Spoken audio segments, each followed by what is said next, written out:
Hey, I'm Debra. I'm glad to see you. As we age, we are constantly fighting to be heard. Isn't that crazy? A lady once said to me during a presentation about elder respect, she said, "Just because I'm 80 doesn't mean I suddenly became stupid." She feels that others view her as stupid simply because of her age. Seniors often, and I mean often, feel powerless. I know this because I ask, and they tell me, even if it's just with a bashful nod. Disgusting. People in general don't really know how to communicate effectively. But when it comes to having conversations with people who are aging or have Alzheimer's or dementia and are feeling like they aren't being listened to, the communication is even worse. It's important to uphold their dignity. Have a discussion, not a one-sided opinion. When you're having a dialogue with a person with dementia, is it a conversation or is it your opinion? Think about it.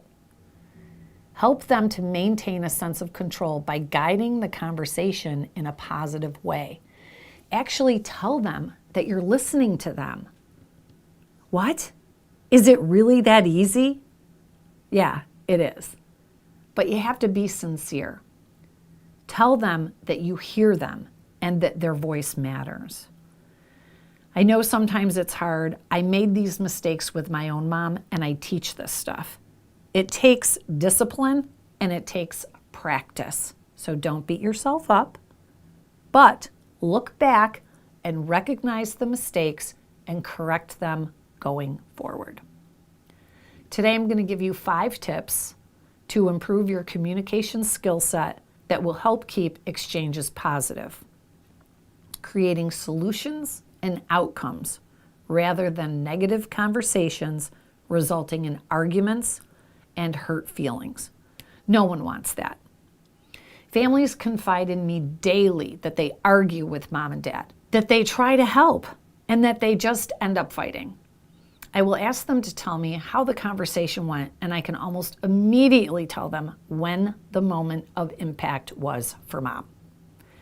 Let's avoid those explosive exchanges as much as possible. Yes? Yes. Okay, so let's make sure you're clear. These techniques will help with seniors in general and communication with those with cognitive disabilities. Guaranteed. Here are 5 key points to keep in mind when communicating with people of advanced age. Number 1, acknowledge and realize the enormous loss this person is experiencing. I already mentioned to you, seniors most often feel that they're not being listened to. Make sure you tell them that you will listen to them. Tell them that you want them to be involved in their own decisions and that you care very deeply. Let them know that you are coming from a place of love. Let's face it, the older we get, the more we lose. The losses just keep smacking us down. Friends pass away, we become isolated and lonely. Perhaps our spouse passes away. We're pressured to move from our home that has provided us with a sense of comfort for decades. We're in pain. We can't do everything that we used to do with ease. Every day presents with new challenges. Maybe we can't drive anymore. It's a lot, isn't it? Yeah, it is. So take a moment and think about all that they have lost and really, what do they have to look forward to? Number 2, let it go. If it's not a safety issue or a health issue, just let it go. Don't be so controlling. Don't be so picky. It's not worth getting into a huge blowout over it. If mom wants ice cream for dinner, so what? Unless, of course, she's a diabetic. Mom and dad like to sleep in until 11 a.m. Let it go. They got up for work and took care of their kids and families for what, 30, 40 years? They paid their dues. Let them sleep in. Unless they're sleeping all the time and they're falling down because their bodies aren't moving enough and disintegrating, let it go. If dad likes to sleep in his recliner instead of his bed, is that really something that must be addressed, or can we just forget it? Let it go. Remember, seniors feel that they are not in control anymore. Give them back their power. Okay, here comes tip number 3. I know this one seems obvious, I know, but it's probably the hardest to put into practice. Number 3, be patient. Just slow the hell down. We're all so busy. There's never enough time. We hurry, but when we push our stressed, busy, hurrying lifestyle on our parents, it just manifests the problem and affects our communication with them. It really does. First and foremost, realize that important or more serious conversations and discussions may take several attempts over several visits. Lower the expectations. Lower.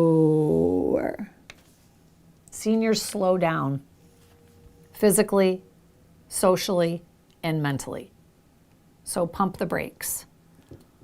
Put the flashers on and proceed with caution. Give them time to process what's being said. Ask them what they think about it. What is their opinion? Tell them you are listening. Remember that? Ask them how they are feeling.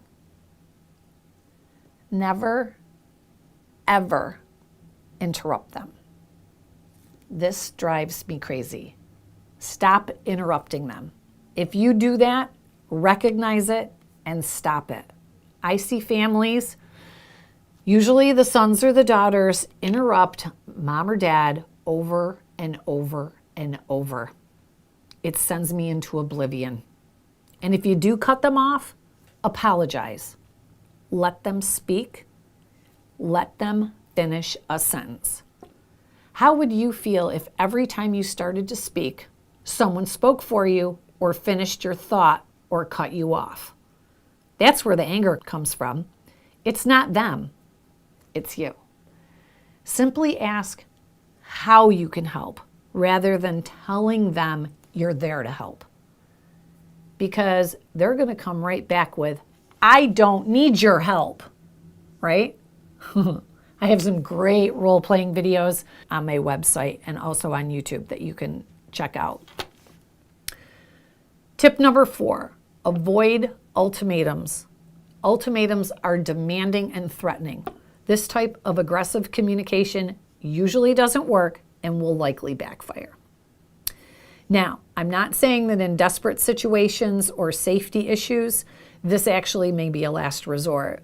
But for this particular training, we're avoiding ultimatums at all costs. Pushing limits are not likely to come off as positive. You must also refrain from using the dreaded, I told you so. Mom, I told you you'd fall if you didn't use your walker. That's not helpful. It just points blame and it solves nothing. Instead, try this.